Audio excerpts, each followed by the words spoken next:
lovely Laveau and fam on Something Else. Let's start the show off right. We back. We back. We black. We definitely don't know how to act, man. Welcome to Something Else. The show where we talk to professional wrestlers about other stuff than pro wrestling. And today it's a flip. We gonna flip it. Like, I wish I had my Uno cards. What we usually do. Today. Yeah, today we're gonna talk to a non-professional wrestler. About some pro wrestling, man. Lovely. Who you got with you? Well, who are you first? We got you. Didn't even tell people who you.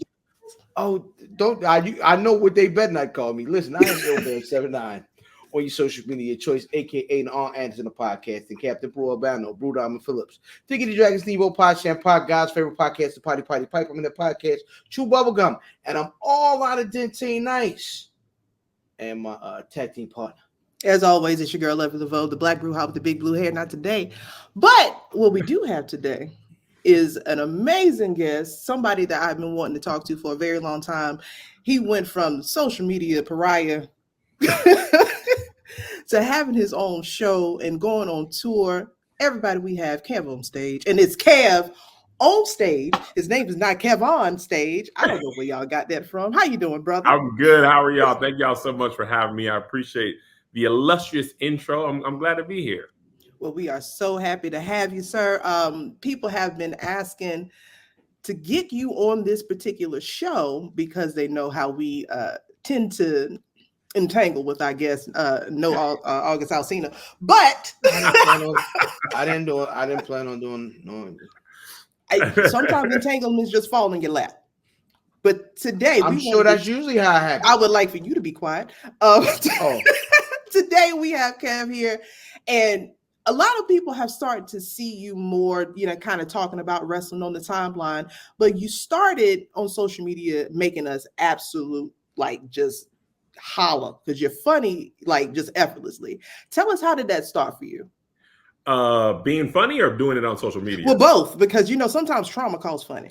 Yeah, I hear that a lot. That ain't my testimony, by the grace of God.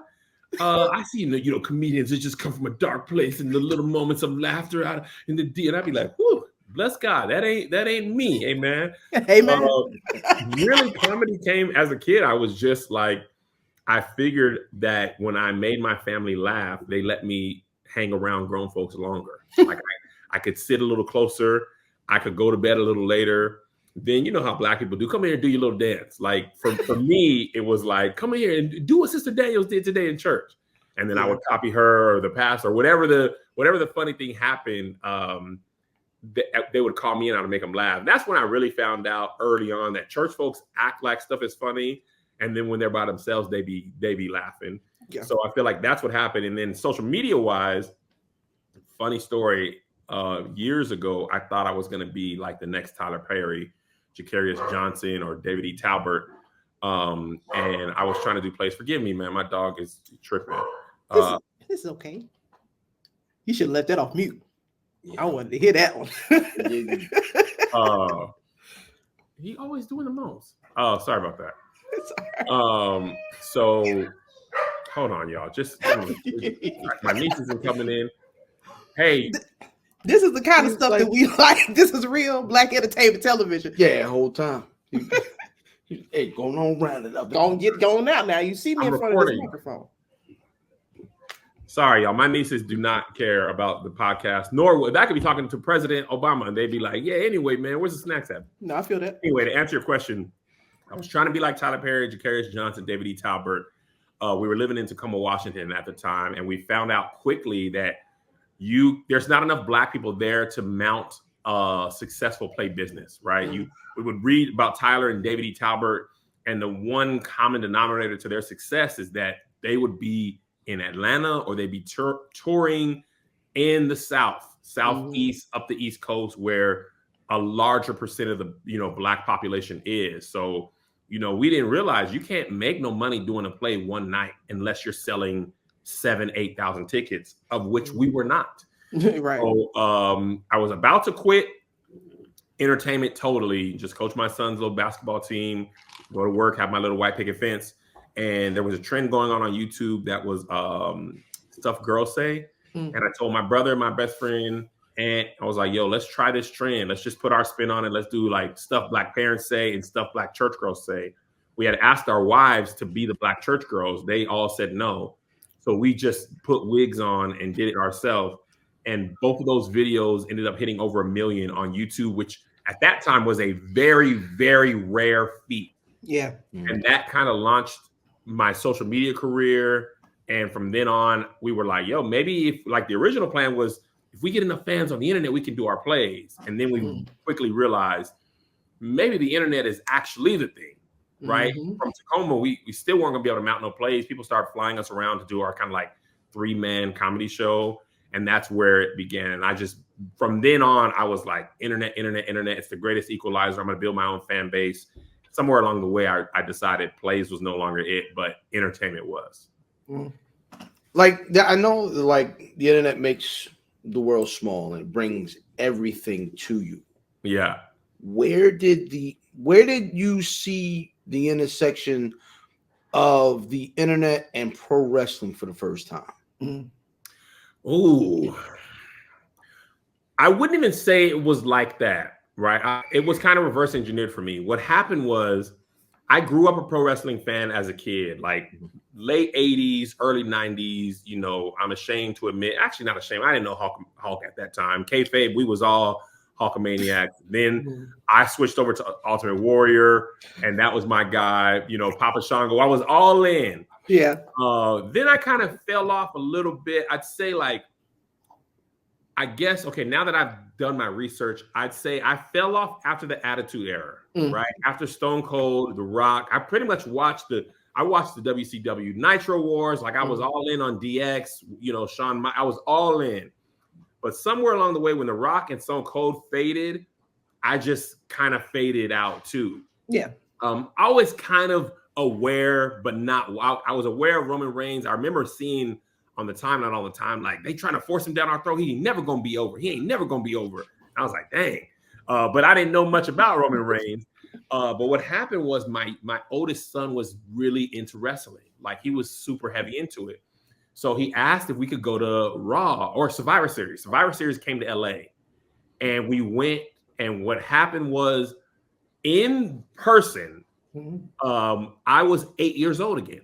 It was like not a moment in time had passed. Yeah. I could not believe how, with like limited knowledge of who, I mean, I didn't recognize hardly any of the wrestlers. The one thing I noticed, I was like, there's a lot more women wrestling than I remember, you know, but I remember like Bianca Belair. I'm aware of Black people. I'm like, oh, I remember hearing about Bianca, Belair, but I was like, yo, this is almost even. It was almost like even. I remember as a kid, it was like, maybe China, maybe one person, but it was never like women wrestling men, women being heavily dominated men. And from that moment on, I like started following WWE. I like went and started. I got the WWE Network. I don't know if y'all remember that. Yeah. I got the network. I started keeping up with Raw and stuff. And then Roman Reigns, kind of in the pandemic, I was curious production-wise, like how they gonna do this? And the WWE was kind of ahead of all other entertainment when it came to like keeping the show going. I remember they had the screens, they had the Zoom at first, then they had the screens. There was fighting in, wrestling in, I think Orlando for a period of time. Yeah. And then we went to WrestleMania. That must have been 2022, I think. Maybe, no, 23. LA. Yeah, in LA. And then at that point, I was like, oh, I'm all the way back. When I knew, so my son had, I don't know if I'm talking too much, but my son was like, my wife was like, give us the light, catch us up. So we watched like the whole Roman Reigns story on YouTube. Like we did research. So I was certain that Cody Rhodes was going to win that match, right? Certain. When Roman Reigns won, we were like, and the whole arena was like, what? My son was like, there's no way. They're going to hate him. So from that on, I've been like, I'll watch Raw. I don't watch all the shows, but I pretty much keep up through the timeline and through socials. Like I watch Raw, I watch a lot of the PLEs, but I keep up with the feuds and stuff through like YouTube and Instagram clips. Like I don't watch every show, but I'm on like watching Next. I just saw last night. I think his name is Javon. He wrestled. Young OG. Shout out to Greensboro, North Carolina, in the building. Yeah, he messed up the RKO, and Randy Orton was like, "It's okay." And I was like, "Okay." When I was doing my research, they was not rocking with Randy Orton. Like he was not considered a nice guy. He was not. And also, I've been watching so much. I don't know if y'all know Maven Huffman's YouTube channel. Yo, it pops up on YouTube channel. It's perfectly whatever it does to catch on to the algorithm, because it hops into everybody's feed. Every single feed. And I think it's so perfect that he wasn't and this is no disrespect, I think it was so perfect that he wasn't a superstar because he offers us that everyday, like working man mid-carder's point of view, which is more interesting than like, to me, than like the Stone Cold. Like the top of the card is going to have a totally different experience than like the mid card or the bottom of the card. So, and I'm like, how do you keep coming up with these creative YouTube videos? He just doesn't run out. Hey, so, yeah, it's stressful. It's confused to try to come up with questions every show. I don't know how he do it. Brother, sister, I don't know how that man does it, but it's a good time. Listen. Yeah. And then like I watched the Vince McMahon documentary, and I noticed a lot of wrestling fans were like, "Ain't no new information." I was like, for me, it was all kind of new information. But I didn't watch the Dark Side of the Ring. Apparently, Dark Side of the Ring covered a lot of that, but I hadn't seen it. So for me and my wife, it was like, yo. But at the same time, I don't know if this is taboo to say, I didn't realize how smart Vince was wrestling-wise. He was like equally genius, equally evil. He was like Two-Face, basically. Let's talk about it, because if you really lay it down, some of it don't start. Don't start. But that's kind of how it is. The most diabolical people are some of the most brilliant. Yeah. You know, there's some names we're not gonna say on this show. You're not gonna say, but I already know who you're talking about. You know what I'm saying. So this why can't we say the name, brother? You know, fam, we just come on, fam. We got businesses to protect. He got businesses to protect. We ain't got nothing. It's just us. Y'all got the brand. Y'all got the Something Else podcast. That's something now. It's something else. It is. But also, we're gonna cut that one out. You know, we're gonna put that right there. It's gonna be on the next outro. Yeah, hold on. I hope, how much you charge for that? But honestly, when you look at history has shown us that some of the most brilliant people have some of the darkest stories. So of course, us hardcores that have been on this, ride for 30, 40 years, we unfortunately have seen this kind of unfold. So for you coming back in, like from the Attitude Era, having a break, coming back in, and you kind of like, oh, this brother's nasty. Like, how did that impact how you remembered wrestling? Well, that's a great question. I think I would say I remember kind of peripherally WWE pushing the line more and more, right? I remember like clips going viral and stuff. But to the documentary's point, I think the world was way more sexual and risque at the time. And you can see very clearly in that documentary how wrestling parallels where America is.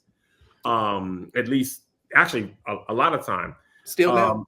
So it did kind of like, I didn't know like these people were getting treated like that. And it's kind of like parallels what happens in the music industry. You know, a lot of times you find out these people that, I don't know if like, I didn't worship them, but I definitely looked up to them and I was a fan of theirs. You found out like, oh, they were not good people at the time. And because in wrestling, because of like kayfabe and the lack of internet, a lot of those personalities were crafted for us. And a lot of that negativity we were shielded from. The internet now, it's much harder to get away with that long term because people come out and say that stuff. You know, in the 90s and 80s and 90s, we wasn't knowing that stuff. We was knowing exactly what they wanted us to know. Now I feel like it's a lot more transparent. So to answer your question, I feel like it did kind of sour some of those memories because you realize that stuff wasn't pure. Even like knowing how Hulk Hogan be, you'd be like, man, brother, you make me mad about myself, how much I liked you as but also now at the same time, it's like, oh, he was crafted for me to like him. Yeah. He was like factory made. He was factory made for me, a 7-year-old, 6-year-old, to be a fan of his. You know, I thought I chose him. Like, no, it was presented to me to like, and it worked. You know what that reminds me of? Is that Dave Chappelle stand-up where he was like, I'm in there eating chicken. And they looking at me like, see, I told you he loved it. I thought I just loved chicken, but I was predisposed to liking chicken, and I didn't even know. It's the same thing. Exactly. All right, so you know what's funny is that those kind of gotcha moments have always happened in pro wrestling. So when did you find out? I won't use the F word, but like when did you find out things were predetermined and they wasn't punching each other in the face? Oh, okay. So I will say that the facade cracked along the way. Mm-hmm. When I was a child, I'm like 5 and 6, and I had like the toys, the Hulkamania plush and the Ultimate Warrior plush. It was absolutely real. You could not convince me it was real. Papa Shango spitting up blood. I was like, oh my God, he's going to die. And when he made the Ultimate Warrior spit up blood, like I was all in. Yeah. As I got older, I was like, I think they did a good job blurring it. I remember thinking in like middle school, I was just like, this, I don't know if this is like, this seems more and more like I don't want to use the word production because I didn't think like that, but I would say like maybe this isn't as real as I thought. I think probably Attitude Era. By the time I was like late middle school, maybe early high school, I was like, okay, they are probably deciding who's gonna win, and we're just like being told that, you know, or made to believe that this isn't happening. Because I was just like, they it just didn't seem plausible, you know. And I still think they were heavy into kayfabe at that time, but like they were. I think once The Rock started doing movies, I was like, you know what? I feel like he. So it wasn't Rey Mysterio beating Paul White. It wasn't the Big Show getting beat up by Rey Mysterio. That didn't do it for you, because that's what did it for me. I believed. Remember, I was watching Doink. I was watching Doink the Clown, and I was like, Doink is in here with the real ones. Because Coco be well. One of the things, the most kayfabe thing I bought, The Undertaker and Kane are brothers. Bro, you talk about a great intro. I was hook, line, and sinker on that. I remember thinking, like, it's so cool that The Undertaker's from Death Valley. What a cool place. And then I realized people right now that are just now finding out that they are not related, and they are heartbroken. In 2024, they are hurt. So I understand. Okay. I love that. I feel like a lot of niggas found out about Kane and Undertaker and Bobby Caldwell at the same time. Same time. But see, okay, Bobby Caldwell was a funny example because he was like, I did research after that, and I found out that was by design. They didn't want us to know he was white because we wouldn't rock with him. So they had the dark hat, they went silhouette and all that type of stuff. So we weren't crazy. Like, it was by design that we didn't know. But I don't even understand, because we was rocking with Tina Marie and she was absolutely white. Talk about it, because let me tell you something. Everybody has their alabaster queen that they fight for. I have 3. Actually, I have 4. I have 4 alabaster queens that I will defend with my life. And if you know me personally, you know I don't really do that for alabaster people. So for my 4, it is Tina Marie, Celine Dion, Haley Williams from Paramore, and Alanis Morissette. Those 4. Wait, okay, say it one more time. Tina Marie. Got it. Celine Dion. For sure. Haley Williams from Paramore. Absolutely. And Alanis Morissette. Alanis Morissette, I get you. That one's not as common. She is the Caucasian Erykah Badu. You cannot tell me otherwise. You know what? I ain't gonna argue with you. I ain't gonna argue with you. I don't know enough about that young lady. So who are yours, fam? You got to have somebody None? I'm married to a black woman, my guy. How you got me? How you got me? Never. Nah, I'm it was like Emily. I like it. You know I got asthma, man. Stop, man. Come on. Troy Aikman and Okay. Troy Aikman is solid though. White Jay-Z, I feel you. yeah. Jigga JV. Well, my favorite whites. Because we just all right. Put people at the end of that, brother. We got a show. Don't just whites. You put people. Is whites offensive? People. Why he take? Listen. White people. So now, it's funny because I just saw you, brother Kev, you and Tony Baker doing the discussion about white people music. Yeah. Right. Well, we just saved last Thursday night on Black Rasslin 835 Live right here where y'all at right now. We had the same discussion about our favorite white people songs. So like Smells Like Teen Spirit. Mm-hmm. You know what I mean? Yep. What's the Don't Stop Believing and all that. That's a Caucasian spiritual. So I just recorded a parody. That's why I was a minute late. I was recording a parody of that song to promote my tour. I kid you not. And I sound terrible. I didn't realize how good that dude's voice was because usually when we sing that, I'm a little tipsy. So I sound better to myself. But on pure vocals alone, I was like, no, he really was singing. That boy was singing good. Yeah. He started hitting them. You can't tell me he wasn't in no Baptist choir. Hey, Hall and Nash. Put Hall and Nash on mine. Hall and Oates. Oh, I'm sorry. I'm so tired of you. Dang, fam. Hey, man, listen, I've been having some cocktails myself. God dang it. I quit every show. Every show, there's a point where I'm not doing this. I'm not doing this no more. Yeah, wrap it up. Yeah. Hall and Nash. I know Oates. They all broke up, and it's messed up that they broke up. Oh, you was thinking of Kevin Nash and Scott Hall. Yeah, because something's wrong with them.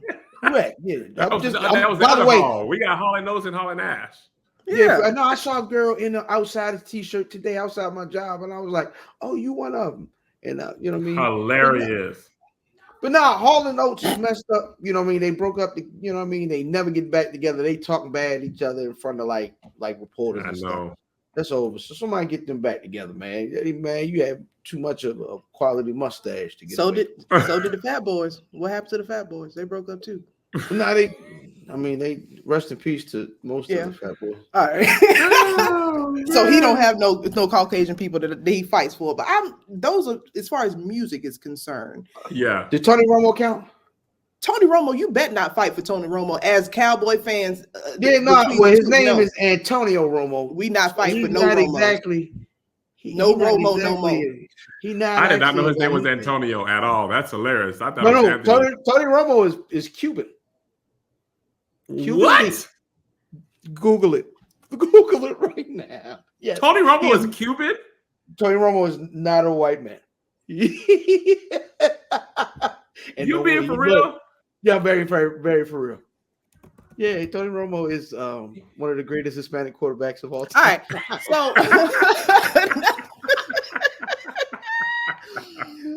All right, this is one day this is going to be my last episode, and it's going to be it for me.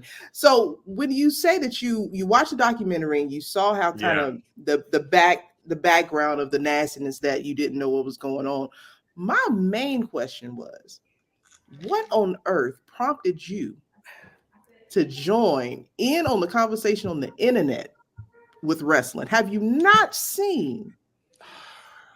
You know what? I'm going to tell you what it is. This is exactly what happened. You know the way the algorithm works now? Mm-hmm. I was just like tweeting about it. It's like once Twitter opened up to the For You page, I feel like whatever you talk about, more people find out about. And what happened was I seen Black people talking about wrestling, and that was surprising. It wasn't surprising that Black people watched it.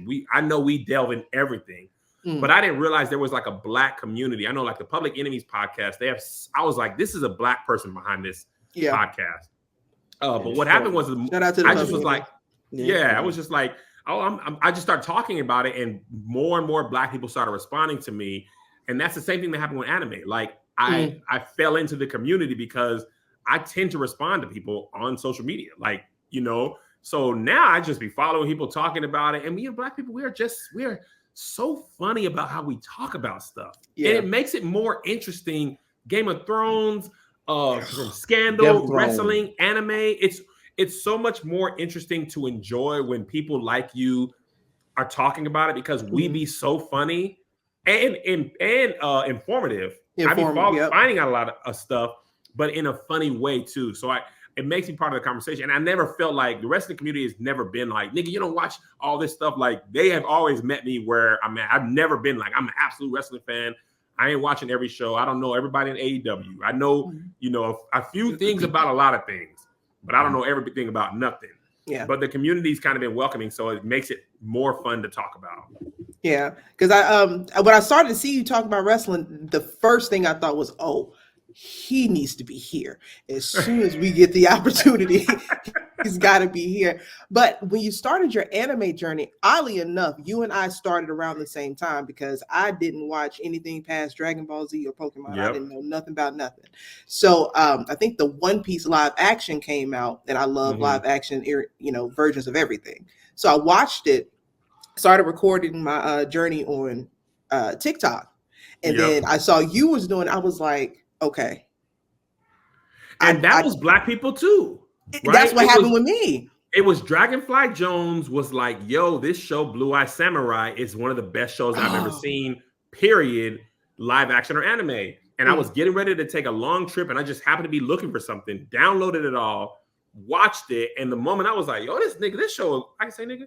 Yeah, please say nigga. Okay. It makes me feel more comfortable. Yeah. I was like, nigga, this show's amazing. And then from that moment, people was like, you watch anime? You need to watch this. And they was like overwhelming. There was like, watch Attack on Titan. Yes. And from the first episode, I said, okay, now I just been missing out, and ain't nobody told me nothing. Because this show is that when the people is in the big people? And my wife and son are watching that show. They might be right as we speak. My See son how is dragging Black people, my wife. that was just offhand. Is that the people with the big people? That is Black. I love that's how we talk about stuff. But like low-key, that show is one of the best shows, period, regardless of medium.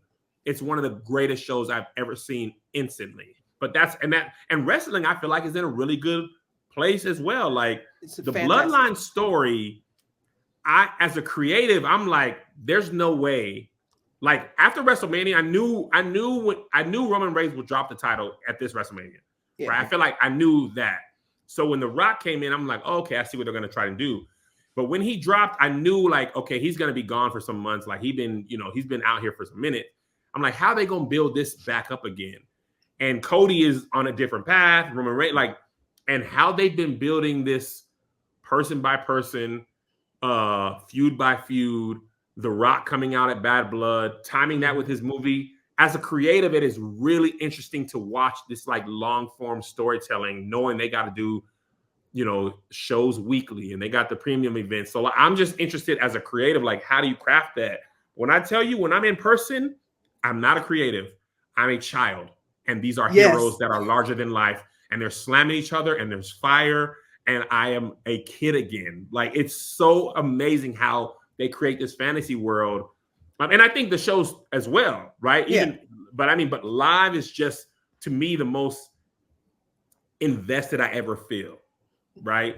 When I'm in there live. I can really like block everything out and be like totally locked in. Because it touches that innocent part of you, Pauls, that like you held on to, as Black folk, niggas, specifically, not just Black folk, but niggas specifically, we try to hold on to those moments in our childhood that we could hide into, you know what I mean? Yeah. So for a lot of us, wrestling was our safety net, with dealing with school, or maybe like the home may not be how it should be. You took them 2-3 hours in front of that TV and everything was shut off. So I think a lot of us have carried that safety net with wrestling to our adulthood. So when we watch it, we can shut everything off unless you are a part of the IWC. And then that's when everything goes to hell. I don't know. What's IWC? Internet wrestling community. Oh, okay. Oh, yeah. I don't know if you... There's no matter what, there's always some people who take it too far. Right. And that exists in their Game of Thrones. Fandom. Sometimes I feel like there's people who hate watch everything. Like, do you even like this? Like everything is bad, everything is wrong. Well, nigga, watch something else then. Like just start. As a matter of fact, literally, watch watch something else. Watch something else because you ain't never happy. They don't never impress you. So that's book readers, right? That's the Game of Thrones book readers. Well, there's book readers, there's show readers, there's like a group of people who like no matter what they do, like we can all complain, but it'd be like, you don't like anything. Like if you don't like it that much, just stop watching it then. Oh my God. But they like people like to hate watch stuff too, so there's that. It's a simple concept. It sounds so simple of a concept. Yes.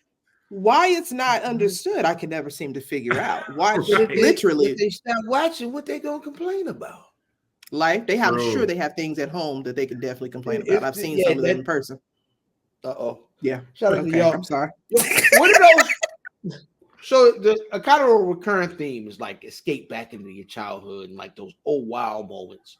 Can you give us maybe one live, maybe one on TV moments of pro wrestling that you was like just, you know what I mean? You had a bowl of goddamn sugar smacks in front of you, and you just you was that kid. Okay, for sure. The live moment is crystal clear. It was at this last WrestleMania. The Rock and them are wrestling. It goes dark. You hear the Undertaker's bell. Nigga, when I tell you, me and my wife, who both have like the exact same wrestling thing, we had the same, we lost it. When they turn them lights on and he's in the ring, boy, I mean, it was great. I was screaming at the top of my lungs. Big and 40 years old, 41. Big 41, boy. I was like, Undertaker! Undertaker don't move like he used to move. He don't move like he used to move. I know he ain't got it like he got it. But he had the one, he had the eyes, he had the choke slam. It was fantastic. Live, let's see, what did I get live?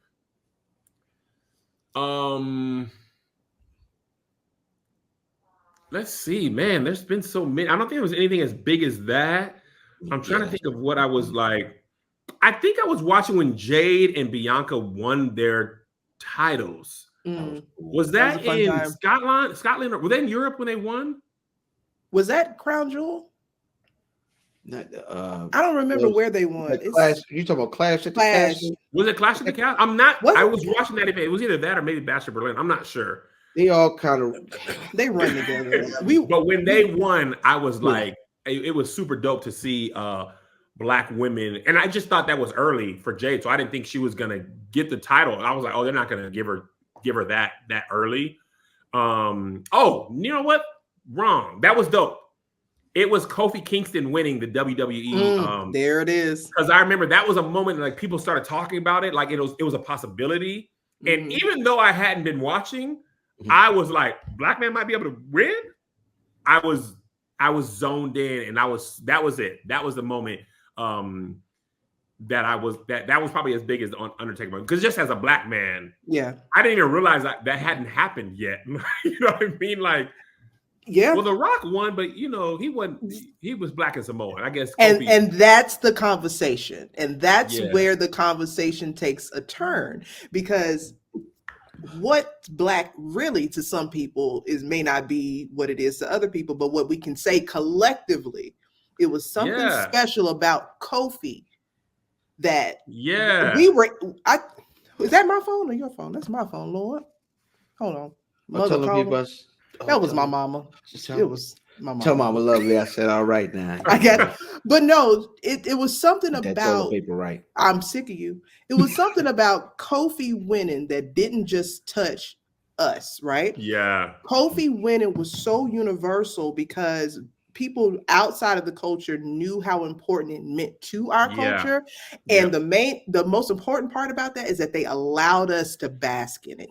Even if it was for a short time and then he had to lose in 8 seconds. Yeah, and I hate why you squash him on the loss? You ain't got to squash him. To Brock Lesnar. Was it Brock? The nigga slayer. That's his name. Brock the nigga slayer. He's every Black champion. You got to come in. If you are a Black champion, nigga slayer, and you have a title. Yes. if you are black and you have a title on your arm, you better watch out because you might hear that bass come through and it's over. Wow. That's hilarious. But yeah, we knew I knew he wasn't going to carry it forever, but it was good in the moment. That's all. That was all. Yeah. So I know you are in this era of neo-comedy, neo-black comedy, where you don't necessarily have to be that guy on stage to come across and be successful with comedy.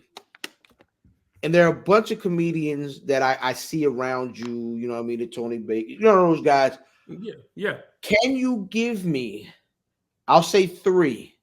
Can you give me 3 comedians that are the equivalent to a pro wrestler? Nasty work. That's a nasty question, but I love it. Oh, that's so good. Okay, we talking ring work or cutting promos or just what? Whatever's up to whatever is whatever strikes. To hear more would make a great kind of like spineless villain. Like he would do a great sort of mischievous. He's pulling the leg out from the when you're about to pin somebody. Comedians, because we get on stage and tell stories, I think almost all of us that are good in touring could probably cut promos. But I think the best part about wrestling is you got to create good characters. I think Tahir could create a great character. He'd be fun he's easily hateable because he loves to get under people's skin. Like it's a joy for him. He loves to troll, so I think it'd be good. Tony Baker, I feel like could be an amazing villain. Tony's really good. One of his best assets as a comedian is he conveys emotion with his face really well. He can sell a joke just with so he could give you Virgil, he could give you Booker T, he could give, you know what I'm saying? Like he could be, kind of like the stoic person, and I'm going to see you. Like I could see that for Tony Baker. On the women's side, Angel, who's my podcast co-host, she has such a vivacious personality. She could go baby face and she could unite the world to her. She would be Bailey. She could be Bailey easily. Angel is infectious and she's immediately likable. And I think she's also strong. We wrestled in a video one time and she hip tossed me to the ground. I'm 270. Queen. And she threw me around like nobody's business. And I think she could cut promos. I think she's funny. I think she would be more. I think that's why I feel like she would fit as a baby face. So yeah, I think those are probably the people that I could think of off the top of my mind. Tony would give me very much Bray Wyatt, original incarnation of Bray Wyatt, Leader of Worlds, when he had the Wyatt family. I can see that with Tony Baker. Absolutely. I can see that. Tony can give you Sinister. If he leans in, he could give you Sinister. Wyatt family, he'll fit in perfect. Yeah, by he got the way, the voice. The Fiend was just great. I love the Fiend, and I met Bray Wyatt. Bray Wyatt actually changed my approach to fans because I met him in a hotel lobby and I didn't want to say nothing. And I have this thing now because I ran into Nipsey Hussle before he passed, and I just did a black guy head nod. He black guy head nodded me, and he passed within the next year or two. And I remember being like, if I ever run into people, I should just tell them, I don't have to get a picture, but I want to tell them, hey, I'm a fan of your work. I appreciate your work. Yeah. So I did that to Bray Wyatt because I was loving the Fiend and all that stuff. And my son was a big fan. I said, hey, man, appreciate your work. Don't want to bother you. He said, do you want to take a picture? And I was like, oh, yes. And he kind of put it on him to take it off of me. I wanted a picture, but I didn't want to ask. And from that moment on, if people come up to me and don't ask for a picture, I always ask them if they want one. Because wrestlers, I've ran into Seth Rollins in the airport. Kane took a picture with my kid. They are always, when they're in the world, they're always on. And I think they're probably the most aware of any entertainers, how much the fans, keep their business running. So they seem to me of any entertainer to be the most likable, because I think they're in a fan dominated thing. An NBA player, don't matter if you like them or hate them, their contracts are guaranteed and they got TV contracts. So they ain't even got to sell no tickets. They're going to be all right. The wrestlers know we need y'all to watch and come, and they're that's how their bread is butter. Yeah. Bray Wyatt is such an interesting individual because it's crazy when I talk to people who may have fallen out of wrestling, a lot of people have said Bray Wyatt was one of the people who brought him back. So to hear that he had that kind of impact, that just goes to show how integrated wrestling is in culture, just in general. Like it's never really lost its staying power. Never. But it's something about this era of wrestling. Yeah. We have this resurgent. It's crazy. It's like Sexy. First of all, Sexy Red has cut some funny promos. She's got a knack for it. Cardi B hosting. But there's always I remember Dennis Rodman and Mike Tyson. I remember as a kid, at least on WrestleMania, Mr. T, they always had the biggest of the big, but I don't think they were ever so ingrained in culture lockstep like they are now. Like Roman Reigns getting Jordans is wild. I would have never thought a wrestler would be having those. You know what I'm saying? To each his own, but the fact that they got them is still crazy. Imagine showing up at the spot when they got. Imagine showing up. They gonna sell though. Yeah, they gonna sell. Showing up in that goddamn classroom y'all got over there with Patrick and them in the goddamn roast me, boy. With the Roman Reigns. And somebody come up with the We the Ones, I'll be like, brother, have a seat. We the Ones. Have a seat. Jordan Ones. We the Ones.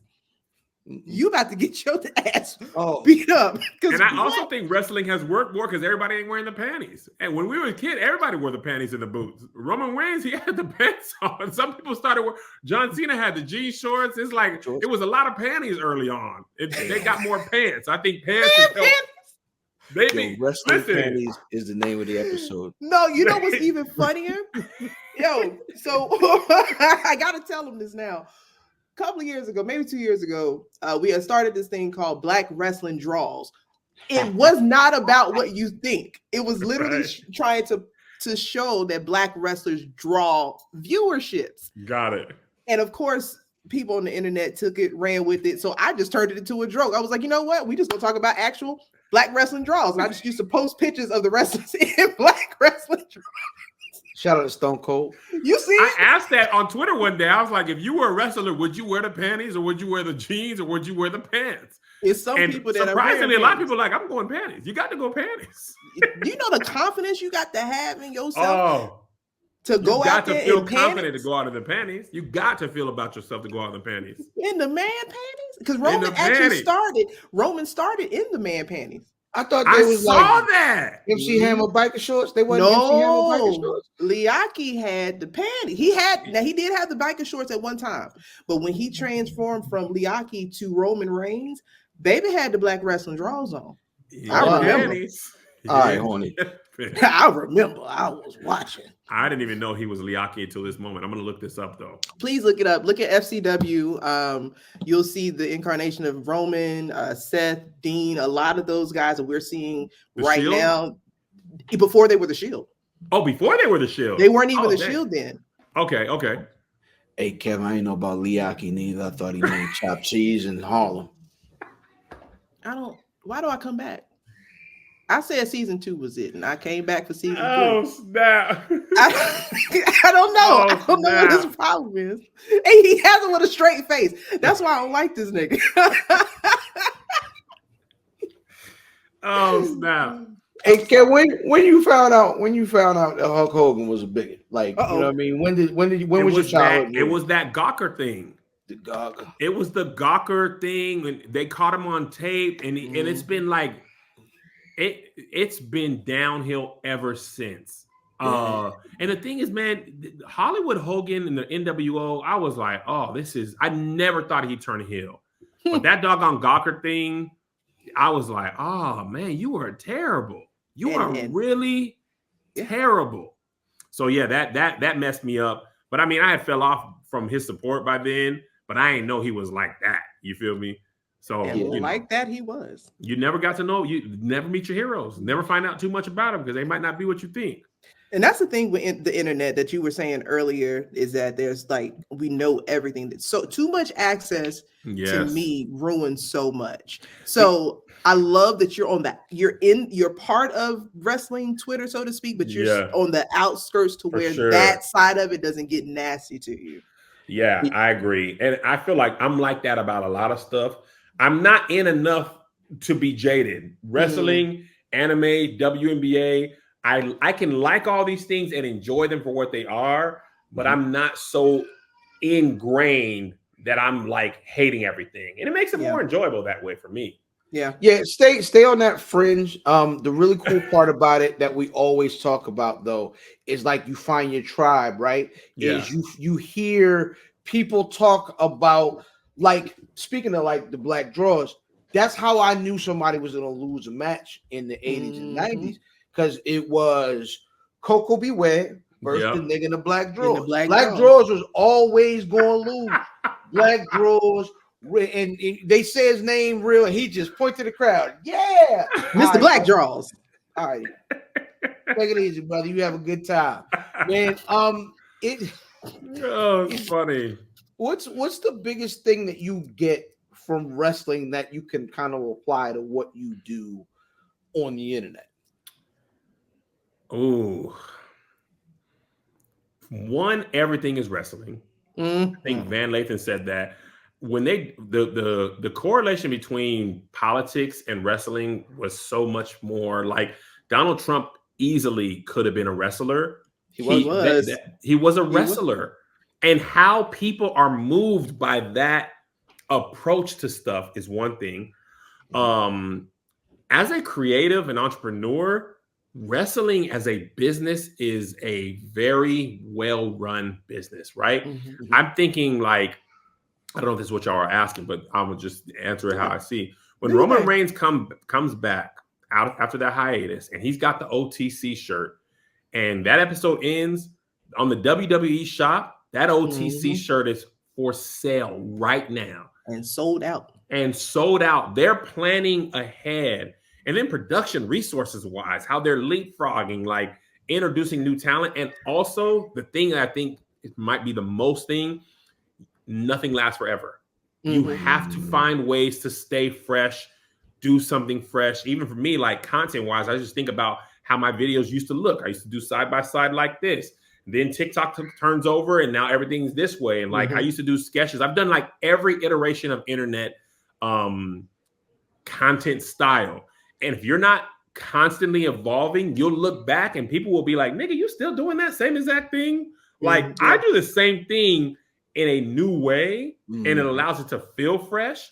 But you constantly got to be evolving because nothing lasts forever. None of their heroes, nobody can go the same way forever. Even the Undertaker, who before his streak loss, he was like the Undertaker where he never talked, and he had Brother Love. Then he was the American Badman or Bad, whatever he was. He's like a motorcycle thing. Badass. I'll say it for you, brother. I got you. I was like, I couldn't remember. First, I was like, was it Badman or... But anyway, imagine Undertaker the Batman. Yeah, Jamaican Undertaker. Jamaican Taker. Listen, hey Mark, you got to come back. We got one more running, and I got the idea. But also, quick aside, that COVID match in the graveyard with Fantastic. Undertaker, production value was like I ain't never seen nothing like that. It was so amazing. So that's probably the 1, 2, 3. Like, I'd love to have my business as far ahead, as efficient, and as creatively evolving as WWE has been.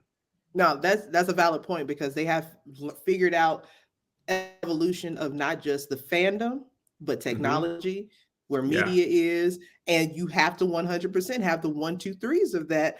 And I'm glad that you said that because speaking of 1, 2, 3s, we're gonna take it 1, 2, 3, 4, 5 to the favorite part of the segment of the show called the 5 count, brother. Okay. We ask you 5 random questions, just completely oddball questions, just to get to know you a little bit more, brother. Are you ready? Love it. I'm ready. All right, now remember you said that. First question on the 5 count: what is the perfect song? Is this wrestling related or anything? No, this is anything. Human Nature. That song is perfect. It's not my favorite song. It's one of them, but it is a great, well done, perfect song. I love it. It's also a great sample, which leans to its greatness to me. But I love Human Nature. Perfect song. I'm not mad at it. This is the only question on this this list of questions that has a correct answer. Okay. So, no pressure, but all pressure. All right. In your home, right? Does the toilet paper go over the roll? It goes up. Or under the roll? Yep. I'm going to tell you the problem with this. Uh-oh. There's what I do and there's what my wife does. Uh-oh. Mm-hmm. I'm over. He's an over man. I'm an over man. Oh, no. I'm trying to visualize because it depends on who changes it, how it is in my house. But I feel like if I'm putting it on, it's over. It don't go under. That's right. No no softball in the toilet paper. No softball pitch. It don't go under. Shout out to my pops. What movie traumatized you as a child? The People Under the Stairs. Ooh. I still haven't watched it. I don't. I want you to have a long, fulfilling life. I had such a terrible relationship with stairs for like 3 years after that. Easily The People Under the Stairs. Hate it. Oh, I'm never watching it. I live on the 3rd floor, brother. I can't do that. Yeah. Hate it. Don't do it. Mm-mm. Listen, Nope. you've been on the internet a very long time. Yeah. The beginning of the internet can get embarrassing for folks. Right. That being said, what was your first email address?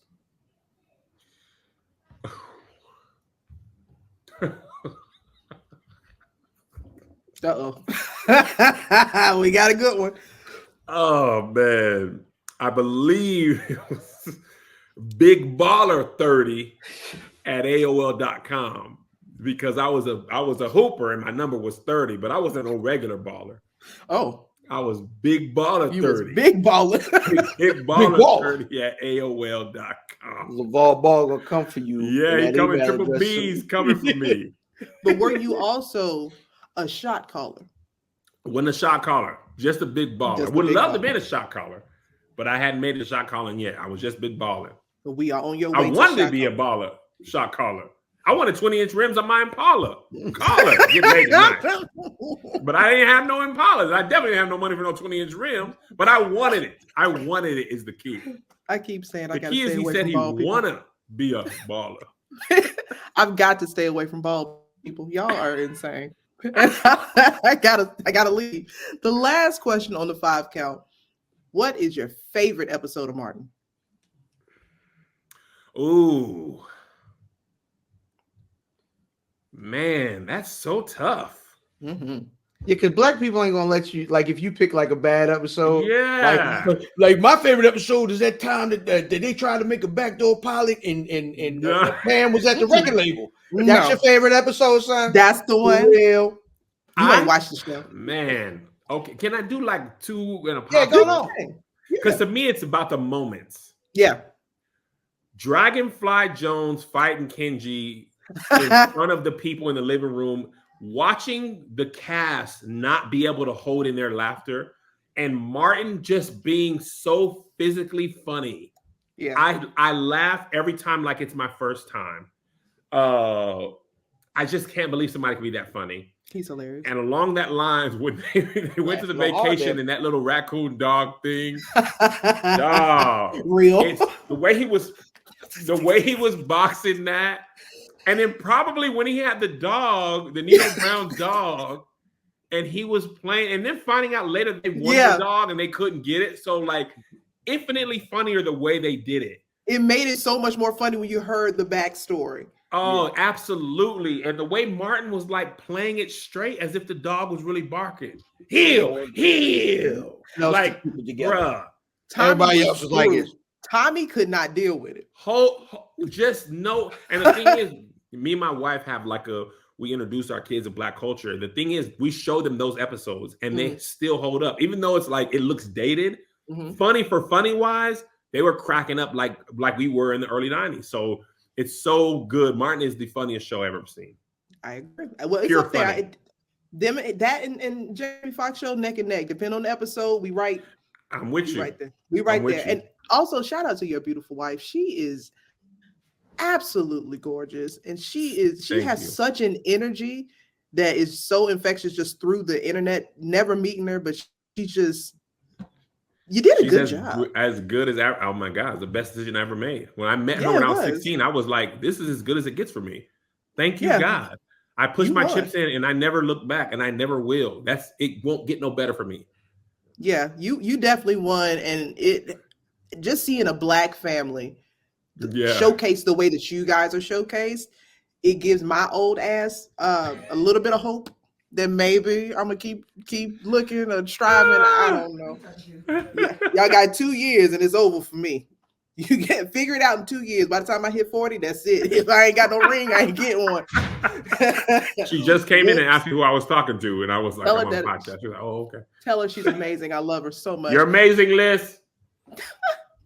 She's great. But sir, it was more than a pleasure having you on. Thank you. We thank you so much for taking time out of your busy schedule. We know that you have a lot going on.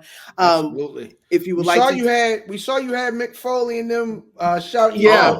Y'all don't even know. I got Hacksaw Jim Duggan in my phone. Oh, that's and insane. He does the thumb. Oh, tough guy. Mick Foley, he does hold. I remember. I love Hacksaw. He hold me. He hold you. Hey, Hacksaw, outstanding. Hacksaw is actually when we talked about finding out about it was predetermined. It was really Hacksaw, and there was him and Anshi got caught in the truck off that sticky icky weed. Oh, you're right. I remember hearing about this because they weren't supposed to be riding together at that time. Correct. And I'll never forget because my sister's godmother came and said, "Did you see this? Put your little wrestling watching, your little weird wrestling watching that. Like, you know what I mean? Did you see this? Is nasty." Why she do it like that? Why is she come and bust your bubble like that? I don't even know, son.